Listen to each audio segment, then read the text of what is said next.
Hello friends, welcome to unlimited cooking. நம்ம கிச்சனில் இன்றைக்கி ஒரு சூப்பரான ரொம்ப டேஸ்டியான ஒரு குலோப் ஜாமுன் தாங்க பார்க்க போகிறோம். ஒரு கப் ரவை இருந்தால் போதுங்க, இந்த அருமையான குலோப் ஜாமுன் பண்ணிடலாம். ரொம்ப ஈஸியாக பண்ணிடலாங்க. ரொம்ப சாஃப்டாகவும் இருக்கும் சாப்பிட்றதுக்கு. அதே சமயம் குலோப் ஜாமுன் டேஸ்ட் அப்படியே இருக்குங்க. வாங்க இந்த சிம்பிளான குலோப் ஜாமுன் எப்படி செய்யலான்னு பார்க்கலாம். நான் இன்றைக்கி இந்த கப்பில் தாங்க மெஷர்மெண்ட் எடுத்துக்க போகிறேன். இந்த கப்பில் நான் 2 கப் தண்ணி ஊற்ற போகிறேன் இன்றைக்கி.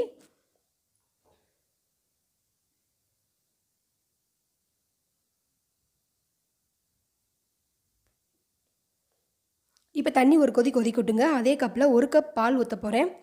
பால் வந்து நான் காய்ச்சாத பால் தான் எடுத்திருக்கேன். இப்போ பாருங்கள், நல்லா கொதிச்சிருச்சு. இப்போ 1 கப் பால் எடுத்திருக்கேன். இந்த 1 கப் பாலுன்றது 200 கிராம் வருதுங்க. இப்போ பால் லைட்டாக கொதிக்கட்டுங்க.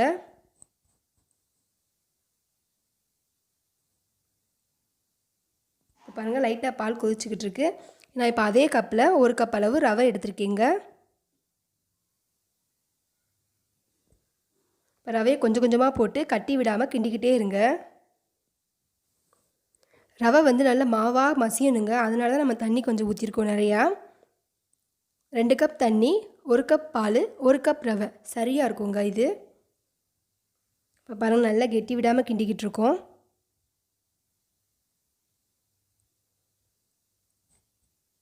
நீங்கள் கிண்டிக்கிட்டே இருக்கணும். கிண்டுறதை விட்டுட்டிங்கன்னா கெட்டியாக வந்துடும்.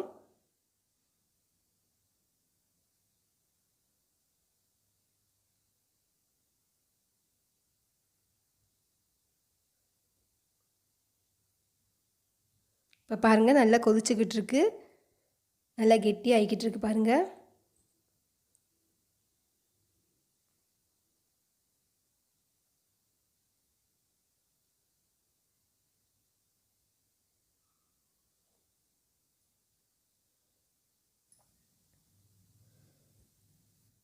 அவ்வளோதாங்க, நல்லா கெட்டியாக வந்துருச்சு. இன்னும் கூட கொஞ்சம் நல்லா கெட்டியாக வரணும். இப்போ நீங்கள் 2 டேபிள் ஸ்பூன் அளவு ஜீனி போட்டுக்கோங்க. ஜீனி போட்டால் தான் கொஞ்சம் ப்ரௌன் கலரில் வரும் நம்ம எண்ணெயில் போட்டு பொரிச்சு எடுக்கும்போது. இப்போ பாருங்கள், நல்லா கெட்டியாயிடுச்சு. இந்த மாதிரி லைட்டாக மசிச்சு விடுங்க. மாவாக ஆகணும். பாருங்கள், இப்போவே நல்ல மாவாக வந்துருச்சு. ரவையெல்லாம் நல்லா வெந்துருச்சு பாருங்கள்.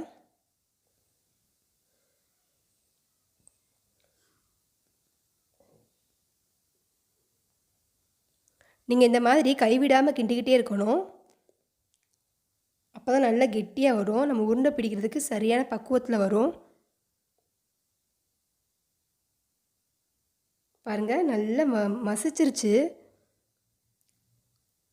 அவ்வளோதாங்க, கரெக்டான பதம் வந்துருச்சு. இப்போ ஓரமாக வச்சுக்கோங்க. நம்ம இப்போ சர்க்கரை பாகு ரெடி பண்ணிடலாம். அதுக்கு ஒரு ஸ்டவ்வில் ஒரு பாத்திரம் வச்சுருக்கேன். நான் 1 கப் அளவு இன்றைக்கி ஜீனி போடுறேன். 2 கப் தண்ணி ஊற்ற போகிறீங்க. உங்களுக்கு இன்னும் நல்லா திக்காக வேணும் சர்க்கரை பாகு அப்படின்னு நினச்சிங்கன்னா 1 கப் ஜீனிக்கு 1 கப் தண்ணி ஊற்றிக்கோங்க, சரியாக வரும். இப்போ அது நல்லா கொதிக்கட்டுங்க. இப்போ பாருங்கள், நல்லா கொதிக்க போகுது. நல்லா கொதிச்சிருச்சுங்க. அவ்வளோதாங்க, எடுத்து ஓரமாக வச்சுருங்க. இப்போ நம்ம நல்லா மசிச்சு வச்சுருக்கிற ரவையை சின்ன சின்ன உருண்டையாக போட்டு எடுத்துக்கலாங்க. கையில் கொஞ்சம் எண்ணெய் தடவிருக்கேன், அதான் ஒட்டலை. இந்த மாதிரி நல்லா வலுவலுன்னு உருண்டையாக திரட்டிக்கோங்க. பாருங்கள், நான் நல்லா வலுவலுன்னு உருண்டையாக திரட்டிக்கிட்டேன்.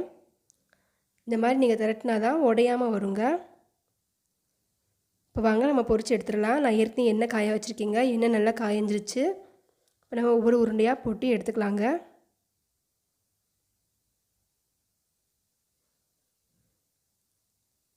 நீங்கள் குலோப் ஜாமுன் செய்யணுன்னா குலோப் ஜாமுன் மாவு தேடி இதெல்லாம் செய்கிறதுக்கு ரொம்ப கஷ்டப்படுவீங்க.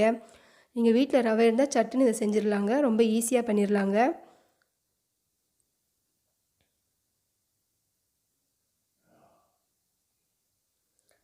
அவ்வளோதாங்க, நல்லா பொரிஞ்சு வரட்டும். இப்போ லைட்டாக பெரட்டி விடுவோங்க.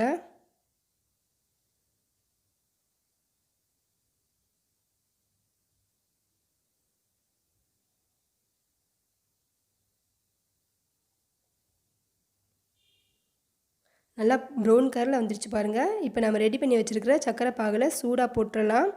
சூடாக போட்டிங்கன்னா நல்லா சர்க்கரை பாகு நல்லா குடிச்சு நல்லா மெதுவாக இருக்கும், சாஃப்டாக இருக்கும் சாப்பிட்றதுக்கு.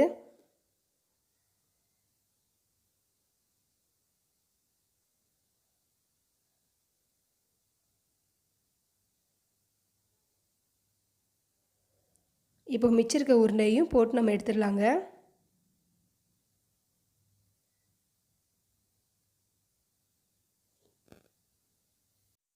பாருங்கள், சூப்பரான சிம்பிளான ரொம்ப ரொம்ப அட்டகாசமான டேஸ்ட்டில் ரவை குலோப் ஜாமுன் ரெடி ஆயிடுச்சுங்க.